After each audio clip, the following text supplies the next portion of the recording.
ఇప్పుడు ట్రెండ్ అవుతున్న ఇలాంటి రీల్ని 1 క్లిక్‌లో ఎలా ఎడిట్ చేయాలో చూద్దాం. ముందుగా ఏదైనా ఒక వీపీఎన్‌ని కనెక్ట్ చేసి మీ క్యాప్‌కట్ యాప్‌ని ఓపెన్ చేసుకోండి. టెంప్లెట్లు వర్క్ అవ్వాలంటే క్యాప్‌కట్ ప్రోని డౌన్లోడ్ చేసుకోండి. డౌన్లోడ్ చేసుకున్న తర్వాత ఇక్కడ టెంప్లెట్ అనే ఆప్షన్ మీద ట్యాప్ చేసి ఇక్కడ సెర్చ్ మీద ట్యాప్ చేయండి. ఇక్కడ సెర్చ్ మీద ట్యాప్ చేసి సబ్వే సర్ఫ్ ఎడిట్ అని సెర్చ్ చేసుకోండి.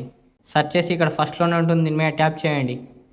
ఇక్కడ సింపుల్‌గా యూజ్ టెంప్లెట్ మీద ట్యాప్ చేసి మీ వీడియోస్ అయినా ఫొటోస్ అయినా సెలెక్ట్ చేసుకోండి. ఫోటోస్ సెలెక్ట్ చేసుకున్న తర్వాత ఇక్కడ నెక్స్ట్ మీద ట్యాప్ చేయండి. ఇక్కడ సింపుల్గా ఎక్స్పోర్ట్ సెట్టింగ్ మీద ట్యాప్ చేసి ఎక్స్పోర్ట్ వితౌట్ వాటర్ మార్క్ మీద ట్యాప్ చేసి మీ వీడియోని ఎక్స్పోర్ట్ చేసుకోండి. ఇలాంటి మరిన్ని వీడియోస్ కోసం నా ఛానల్ని సబ్స్క్రైబ్ చేసుకోండి.